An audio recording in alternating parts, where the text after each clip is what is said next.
자, 8번. 힌데미트가 나왔어요.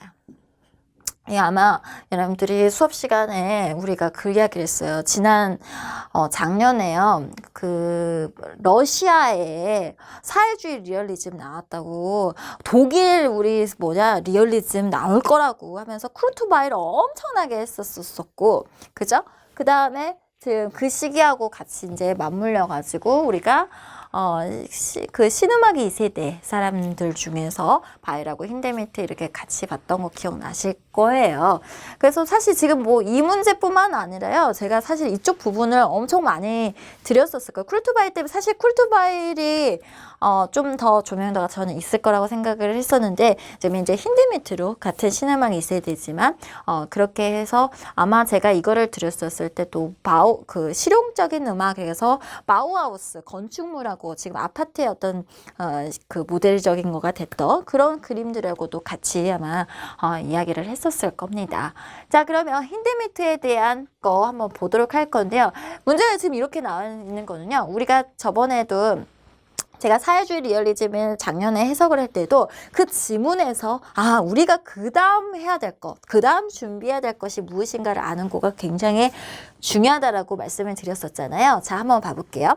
이 작품은 르네상스 시대 화가 그르네발트의 생애를 다룬 교향곡이다라고 나오고 있어요. 자, 르네상스 시대라고 이야기를 하는 거 보면서 과거의 무언가로서의 어떤 획기적인 것을 추구했던 사람이었지 않았나라는 생각이 들어요. 근데 이 화가 어떤 화가의 생애를 다룬 교향곡이라고 장르를 이야기를 하고 있죠. 그런데 이 정치와 권력과 관련된 예술가의 역할이라는 문제의식에서 지금 이 배경이 어떻게 되는 거냐면 이 그르네발트라고 하는 사람이 마치 그 종교개혁에서 그거를 이제 그 과정에서 그 정치적인 권력과 그 거기에서 갈등하는 그 예술가의 모습을 마치 어때요? 나치 정권과의 어떤 그 권력적인 부분에서 갈등하는 본인 그 힌데미트하고 같이 이제 좀 그 투영하는 그런 어떤 모습들이 보여져요. 각 악장의 명칭은요, 그르네발트의 아이젠하임 재단 장식화에서 가지고 왔다라고 나오고 있죠. 우리 이미 이 그림 여러분들한테 사실 이쪽 부분 관련된 거는 많이 제가 드렸는데 이 그림을 보시면 맞아 하고 생각이 나실 것 같아서 아예 재단화 그림으로 되어 있는 것으로 가져왔어요. 그래서 재단에서 그르네발트가 만들어졌다라고 나오고 있는 부분이 보여지고 있죠. 자, 그래서 지금 이 그림과 관련된 부분인데 여기가요, 이게 접이식처럼 마치 병풍처럼요, 접이식처럼 돼 있어서 이 안에 이제 각 그 제목들이 이렇게 제시가 되어 있다는 이야기를 하고 있는 거고요. 힌데미트의 무슨 개념을 부활시킴으로써 라고 나왔어요. 문장을 잘 읽어야 돼요. 왜냐? 자, 보세요. 이거를 부활시킴으로써 당시에 이 사람이 왜 이 개념을 부활시켰느냐가 여기에서 나오고 있는 거죠. 당시에 모조음악과 12연기법 같은 이게 뭐예요? 바로 이런 음열음악. 그러면 답지에서도 어떻게 했어요? 이런 것들을 강한 대립적, 그러니까 어때? 문제점이 뭐야? 라고 이야기를 했었을 때는 이런 어떤 형태가 그 당시의 시대적인 어떤 그 당시의 음악적인 거에 유행처럼 있었던 그런 음악들의 문제점이란 게 있었어를 이 지문을 끌어와서 서술을 해주시는 거가 제일 맞을 거예요. 그래서 이 음열음악에 대한 주도적 흐름에 대한 강한 대립적 반응을 보였다라고 이야기를 하고 있어요. 이 힌데미트는요, 조성음악에 대한 거, 우리가 그래서 이 당시에는 신조정적인 어떤, 그러니까 조성, 과거의 고전이나 낭만이나 이렇게 했었던 그 조성음악을 가지고 오시면은 그게 꼭 1도, 5도, 뭐, 그 다음에 3화음 꼭 이가 아니더라도, 왜 우리가 이 키다, 이게 E 마이너일 수도 있고, 아니면은 이 마이너일 수도 있고, 이 메이저일 수도 있고, 아니면 프리지언 선법일 수도 있고, 하지만 어찌됐든 이거는 조성의 축을 가지고 있는다라는 것이 어떤 게 신조성적인 바람이 불었던 시기가 바로 이 비슷한 시기라고 보시면 돼요. 왜냐면, 무조음악이 1910년대, 20년대, 그 다음에 12음령 기법이라는 것이 20, 30년대 이렇게, 우리가 슈메르크 이하, 베르크 베베른의 제자들까지 해가지고, 한 30년대까지도 이렇게 음열음악이 지배적인 어떤, 인기를 가지고 있었던 시기가 있었죠. 그런데 그 시기는 왜 그럴 수밖에 없었냐면, 비평가들 중심의 어떤 음악, 그러니까 비평가들이 봤을 때 이게 굉장히 진보적이다라고 하면은 그런 어떤 음악이 마치 고귀한 어떤 음악처럼 했었을 그 시기가 있었다라는 거예요. 그러다 보니까 청중과는 어때요? 멀어져 가는 거죠. 여러분들 아실 거예요. 현대음악 누가 작곡 발표회 한다라고 하면 내가 지금 작곡가다라고 해서 현대음악을 내가 하기는 했어도 이게 난해하는 거를 남들이 알아들을 수 있을까 걱정하잖아요.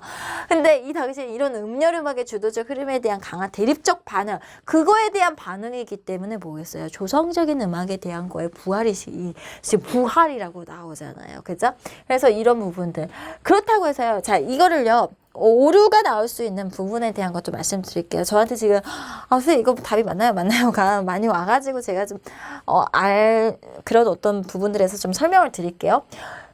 힌데미트가 나오게 되면은요, 사실 과거의 어떤 형식적인 해결, 왜 그러냐면, 이 힌데미트가 살았던 이 시기에, 신증문 시기에는 신고전주의라는 큰 덩어리에서 일어나는 것이고, 그 다음에 여기에서 나타나는 거에 중요한 특징, 신고전에서의 어떤 중요한 특징이 뭐였냐면, 과거의 어떤 형식적인 것들의 어떤 회귀가 많았었단 말이죠. 힌데미트도 그래서 오스나토 기법이라든지, 대의적인 어떤 거라든지, 이런 걸 굉장히 많이 써요. 그래서 쇤베르크하고 어느 정도 그런 부분에서는 또 공통 분모가 있죠. 왜? 쇤베르크도 우리가 피아노 모음곡 하면은 과거의 그 춤분극의 어떤 형태를 가지고 와서 뭐 가보트 악장이라든지 미뉴에이트 악장이라든지 그런 부분들을 쓰잖아요. 그래서 이런 어떤 대입법적인 거라든지 이런 부분들은 또 어떤 부분에서는 과거의 그 형식적인 부분을 사용했다는 거는 공통 분모를 갖는 거는 맞아요. 그래서 제가 왜 이 말을 하냐면 대입법이라고 쓰신 분들도 있고 하니까 제가 말씀을 드린 거예요. 그런데 지금 문장을 보세요. 문장을 보시면은 이걸 반대한 무언가의 반대적 개념이 나와야 된다는 거가 여기서 핵심이라는 거죠.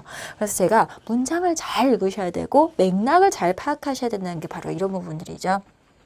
1937년에 본인의 책에서 작곡 지침서라고 하는 데서 음악의 자연적 배음 원칙, 우리 자연적 배음 원칙, 우리 사마음은 어디서 만들어졌다고 그래요? 자연적 배음 원칙에서 그러죠? 나온다고 그러죠? 그래서 뭐 배음의 어떤 비율의 어떤 간단한 어떤 비율에 따라서 1도, 4도, 5도가 나오더라라고 했던 거 들어보셨을 거예요. 그런 어떤 조성음악을 강조한 독자적인 작곡 방식을 체계화했다라고 나오고 있죠. 그래서 이거는 바로 이제 조성음악적인 교향곡이라는 장르 자체부터 도 어떻습니까?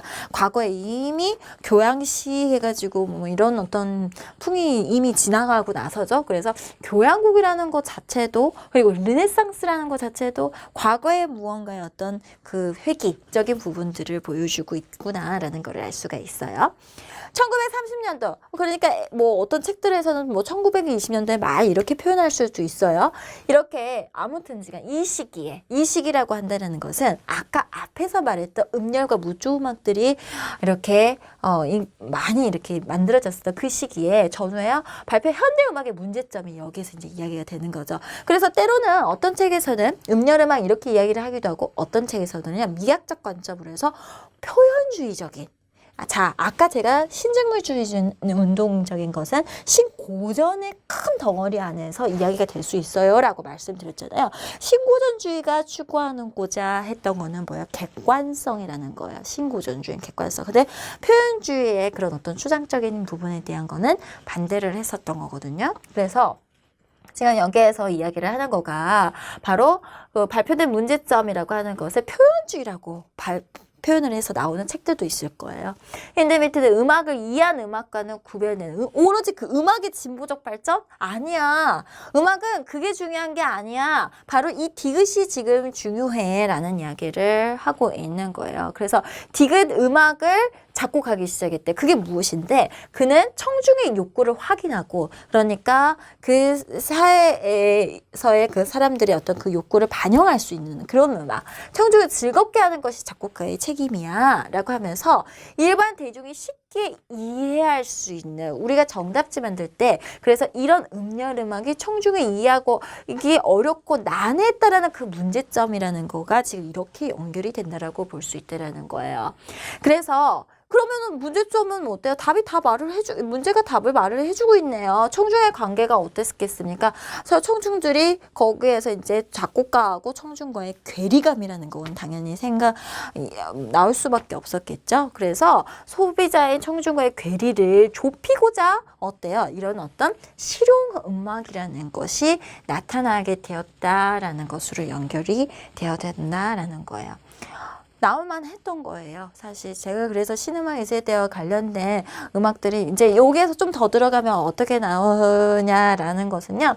뭐 이제 바일 같은 경우에는 약간 블루스 악장이라서 재즈적인 것도 좀 쓰이고 또 폴카 리듬이라는 춤 악장과 관련된 사람들이 익숙한 어떤 선율적인 것들.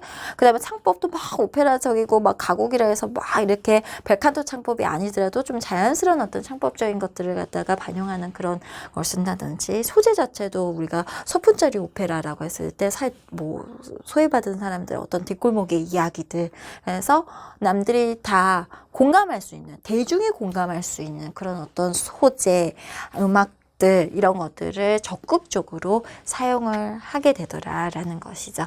그래서 나올 수 있는 음악과 생활적 측면에서 굉장히 중요한 포인트로 이야기할 수 있는 소지가 있었기 때문에 제가 사실 이런 부분들도 같이 이야기를 드렸던 거고요. 글쎄요, 역사적인 것들하고 맥락적인 것을 역사적인 어떤 기법적인 것들하고 연결하게 되면요, 대입법적인 부분들을 또 쇤베르크, 힌데미트 이렇게 또 연결해가지고 또 문제를 내볼 수도 있을 것 같아요. 제가 실제 시험 문제 낼 때도 봐보세요, 선생님. 제가 이게 아마요, 르네상스하고 연결을 했던 것 같은데, 다른 것들은 지금 르네상스 시대 그림의 작품이 이렇게 물론 지금 이제 르네상스 시대 그림 작품인데, 지금 제다나 와 관련된 것은 아마 여러분들 좀 낯설었던 그림이었을 건데요. 같이 아까 르네상스 시대 화가라고 했었잖아요. 그래서 문제를 이렇게 한꺼번에 레오나르도 다빈치 거죠. 다른 거는 그렇게 연결을 시켜서 본 거였고요. 우리 문제에서도 그랬었어요. 현대 음악의 작곡 제목을 쓰고 같은 제목으로 이렇게 나왔는데 제목 나왔던 거 이번 문제였었던 거고요. 이 부분과 관련된 거는 오히려 그 크루트바이라고 힌데미트하고 같이 신음악 2세대 부분들을 설명하면서 같이 이야기를 훨씬 더 많이 했었던 것 같아요. 조음셋에서 이렇게 자세하게 나와 있었어요. 무려 지금 한 페이지에 있는 부분이에요. 조성, 화가마티스, 실용음악 작곡 기법, 조성 하우주고 이게 한 페이지에 있는 거고요. 아까 지문에서 그랬었죠. 악장마다 제목이 있었다라는 이야기로 나오고 있잖아요. 악장 분류돼 가지고 나오고 있고 제다나 그림까지 지금 같이 그레네발트 해가지고 그 이야기를 하고 있는 부분 보여주고 있었어요. 그래서 시대적인 어떤 배경과 연결지어서 하는 부분이 나오고 있었습니다. 빡빡하게 있는데요. 여러분들 나중에 공부하실 때 그 내용 하나하나의 키워드들을 의미를 아는 거가 굉장히 중요하겠구나라는 거 알아두시면 좋을 것 같습니다.